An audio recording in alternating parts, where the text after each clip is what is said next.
Welcome to York, a city where ancient walls, Viking legends and medieval streets meet vibrant modern life.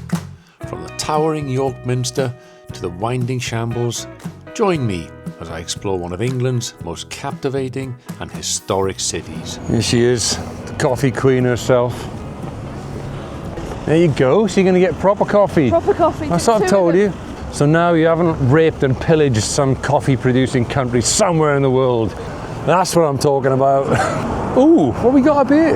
Looks like a bit of a river. Oh, look at that, that's cool. That is quirky. It really is quirky. That is cool. That's what it says. I'd call it the Ooze, it might be the... I don't think it's called the House. This place is so Harry Potter-like, isn't it? It totally is. It is. Wait till 3, you get the full set of gongs. Here we go. Bongs, all the bongs. Some proper gongs and bongs going on. There we go, nice little monument right next to this big ass building right here. Look at that, what a beauty. And this is the last clue, we can't find what we've nearly done. What we've got here is the world famous York Minster. Take a look at this lot. This is absolutely super impressive. Talk about ornate. Check this detail out. You know I like a bit of detail. Look at that lot. That's mental. I've just noticed something here at York Minster. Just up there, this stone is like all yellow and old. Right there, we've got a new one. That looks to me like Queen Elizabeth II. And over here, we've got some gaps ready for where they're going to put other ones maybe in future. Yeah. Huh. Who knew? So they're still adding to it as we go.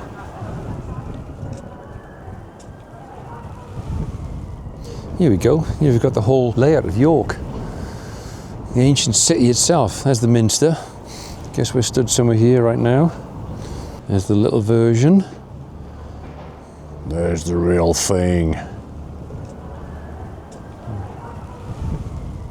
All these figures surrounded by gargoyles in like concrete cages. The level of detail in this is like nothing I've ever seen before. We don't make buildings like this anymore, eh? Come on, modern architects, you can do it. Check this out. Free tea, warm and everything. I don't know what it is, but it's free. I'm worried the lid's gonna fall off. Right, let's see what we've got. Have a little snifter. Cheers. Be professional. This is delicious. It's not bad actually. I prefer tea with, milk, but it's not bad as tea goes. I wouldn't rush in and buy a bucket load, but it's all right. The other one looks a bit more popular, it's a bit more run down. It does, doesn't it? Yeah. Yeah, there's not much left of that. You're supposed to sniff the snout, are you? Right. Second round, let's have a go at this one. That's stone cold. There's nothing worse than bleeding cold tea, I can tell you. Oh, look at this. Bookshop fanatics, here we go. Oh, look. What do we have? Oh, a bit of George. Everywhere we go, we see George. George is back. What's he got here? These are his essays. Oh.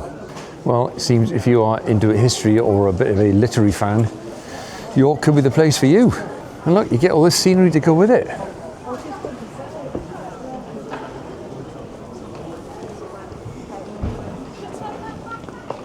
What a place this is. This, I have to say, is a very serious bookshop. Look at this. Look at your options here. Long list, and you get to go up tiny little stairways into this non-fiction section. Seriously. If you're a book lover, I'm not particularly, but this is still impressive. Black Ops and beaver bombing.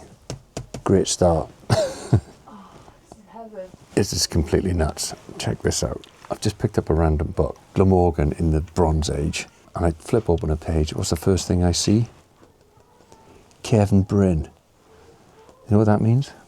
Arthur Stone. Right there. Look at that. Rossilli, Llanmadog. So Kevin Bryn is the, hold this for me please. Open, there you go. Is the high ridge line along the top of the Gower, where I was saying in my last one that you can see north to the Locher Estuary along here and south down here to the beaches of Gower. This is Oxwich and this is Horton and Portynan Bay. And then you've got Llangennith at the end there. Llangennith rather. Wow, that is mad. Cairns and Barrows. What a find. What have you got there? This is like the world's biggest book, not far off. Helps lift it. You can do it. 1970 Burke's Peerage. Right. And what is it about, as far as you know? Baronetage. What's and knightage. So it's basically any lord, lady. It's all the history of like the royal lineage. Oh wow. Whoever had this book, they've obviously donated it to this bookshop. They were a big fan of the royals. They've got cuttings here of a duke. Eton Hall. Hugh Grosvenor. Yeah, the Grosvenors. Well, they own half the UK, don't they, more or less? So somebody has not far saved off. that cutting, whoever owned this book. So this tells you every connection of every single peer, all the lineage of all the royal That blows family. my mind. Yeah, it's mental, but look at it. Yeah, but what's the plot? Oh, that really smells old. That smells like wood smoke. It does. Get your nose right in the spine. Go on. Oh, it does, doesn't it? It's been It by smells a like a fire. fireplace, that, yeah. It's probably been in a fire. Look at the state of it. Somebody's been reading that, sat in front of the fire. They have, yeah. Yeah. What were they burning, though? Was it wood or coal? Hang on. Come on, get your hooter in. Birch. We're going to get thrown out of this literary bookshop. Come I on. love sniffing books. You heard it here first. She loves sniffing books. A quick peek in comparative religion. That's all right. York is actually absolutely blowing me away. Like every little corner, every little street, everywhere you turn, it's just incredible things. Free fudge, yeah.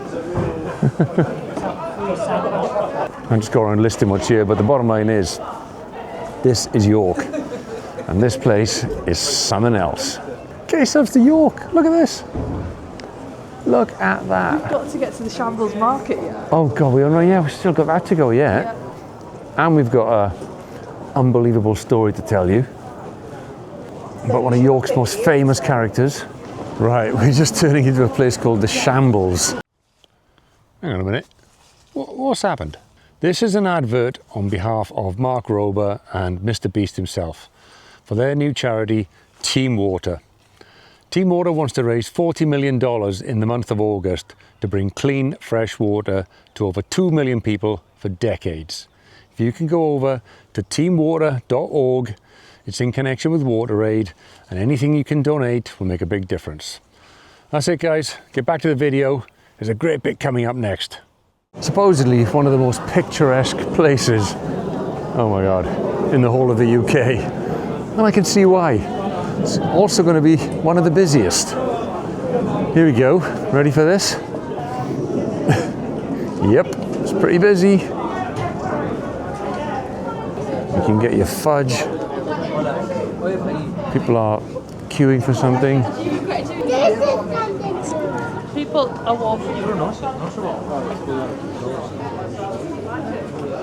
It really is, yeah.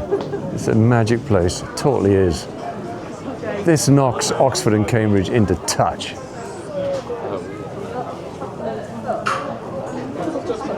Look at this. Talk about medieval England. Is there anywhere you've ever seen in this country more medieval than this?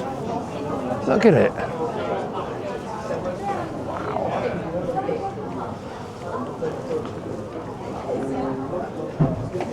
If you want to get yourself a potion or cauldron, fix yourself, this is the place to do it. Do you want a potion? What do you want fixing? Everything. I want everything fixing too. Yeah. Get some potions. Oh, and look at this. Iron Maiden, AC/DC. There we are. There's our mugs. Those are our two mugs. Oh my God.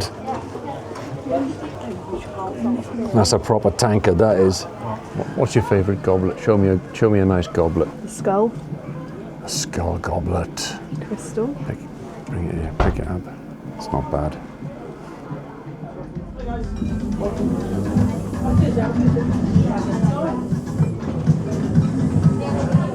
He could lounge around on the floor, couldn't he, for a bit? He'd be all right. Oh, he's ace. That was probably one of the most famous walks in one of the most famous streets in the whole of the north of England. It's called the Shambles, and if you walk up this street, you're going to see cobble streets, history everywhere, crazy alchemist type shops, and a fair bit of Harry Potter reference, I would say, as in places like this, the shop that must not be named. I mean, look, if you like a bit of Harry Potter, Hogwarts, you can even get yourself a broomstick, if you so desire. Not to mention some very special wands.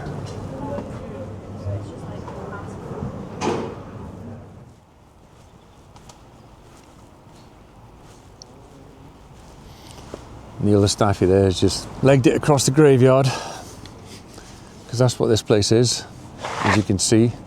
It's not just any old graveyard though. It's a graveyard filled with history. And there's one particular grave here which all of you will have heard of, and you can't mistake it. This is the grave of a certain John Palmer, otherwise known as Richard Turpin. Richard Dick Turpin. And Richard Dick Turpin, as he was called, was the notorious highwayman who terrorised stagecoaches and people travelling from York to London in the 1720s, after spending his time with the famous Essex gang, the Gregory gang. Once they'd all been caught and disbanded, he went out on his own and became a highwayman to make his living.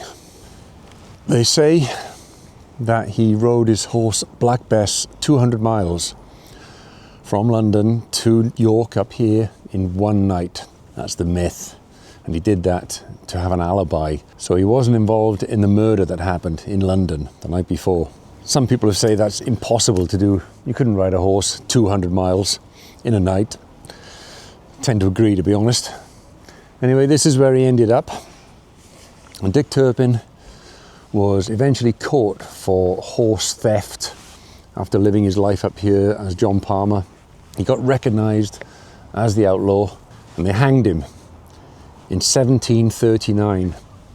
He would have been 34 years old. And there, right there, in this very humble grave, in this churchyard across the road from the church, is the final resting place of Dick Turpin. And as people walk past in their modern clothing today, it's not hard to imagine a certain John Palmer maybe waiting in the shadows, sheltering from the rain, on this very street that would have looked very similar to how it did in the 18th century.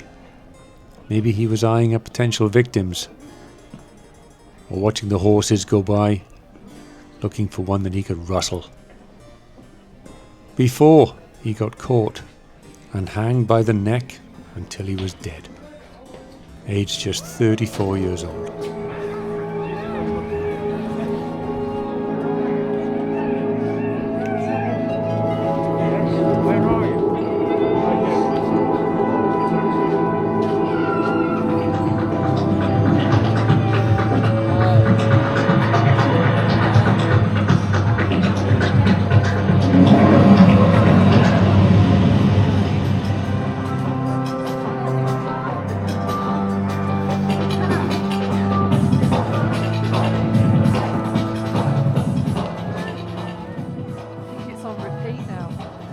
That's it from this one. Just lost the light. It's got real dark. I'll see you next time somewhere in ScuzzyLondon. See ya.